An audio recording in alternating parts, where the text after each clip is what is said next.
Hi. In this video, I'd like to share with you the top 3 things that hiring professionals wish you'd know going into a job interview. Okay, and the first one would be tone deaf candidates. Okay, so candidates who basically never adjust, never scores correct, never really listen to their interviewers' feedback. Right. So, for example, if you have a story that you go on for 10 minutes straight and they interrupt you, then the next time you're going to give your next answer, you probably should go on the shorter side, right? So this is what I mean by adjusting your performance accordingly. Various other ways you could show listening skills in job interviews, but long story short, how do you fix this? For the purpose of job interview, the ideal fix would be to build your listening skills. Okay, but since this is pretty advanced stuff, it might even take years to some of you. You could do some easier stuff, such as keeping an eye contact with them or interjecting every now and then and say, hey, am I going into the right direction? Is this what you're looking for?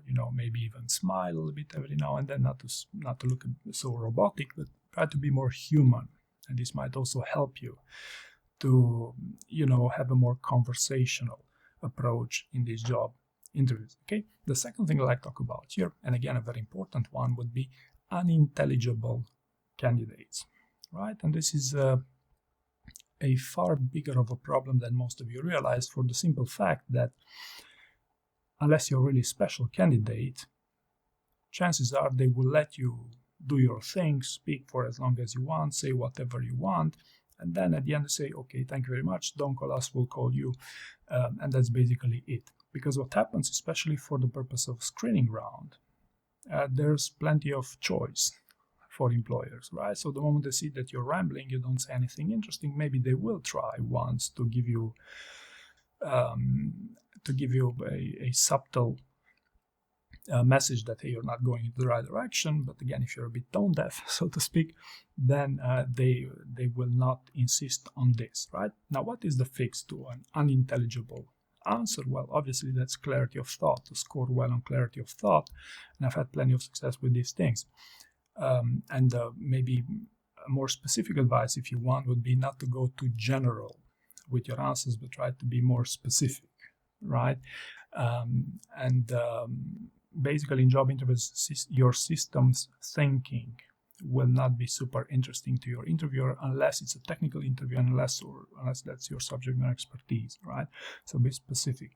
Also, if you're wondering if you're intelligible or not, or how intelligible are you, what I would recommend would be to record your interviews. I had great success with this approach, and having people to ask for my opinion. Hey, what do you think about my interview? Or you could even ask ChatGPT to score your performance, how intelligible you are on a scale of 1 to 10.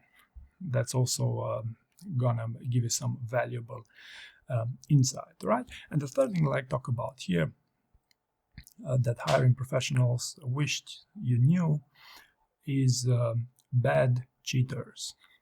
Okay, and the reason why I say bad cheaters is for entertainment purposes, because statistically speaking, there's very few good cheaters in these job interviews, and very few people I work with that were actually good at cheating in non-technical interviews, and it almost exclusively happened for director or senior manager types of roles. Okay, so the most basic example I could give you here would be the candidate's tendency to jump on trends. So what happens is, you take the AI trend, you say, hey, this is innovation, I should use innovation in whatever I do, and you basically start rewarding your answer using AI for the purpose of job interview, because it's also enjoyable, so to speak, right? And what happens here for a skilled interviewer, it is far easier than you think to spot AI rewarded answers. I myself, when I hear an AI rewarded answer, it turns me off, like I'm becoming really skeptical of that candidate's ability to perform in a job interview, right? So what I would recommend here is to decide for yourself, if you want to go the AI rewarded way or the cheating way, at least, you decide, yes, you start by going this from the beginning of your interview prep, and then you try, and then you'll see what your results will be. But if you decide not to cheat in job interviews, then don't do it. Then simply stay away from these types of trends, because innovation in job interviews is not really around AI these days, right? So long story short, a small amount of cheating, selling yourself in these job interviews, yes, that I agree with. But approach such, okay, you should be good at selling me this pen.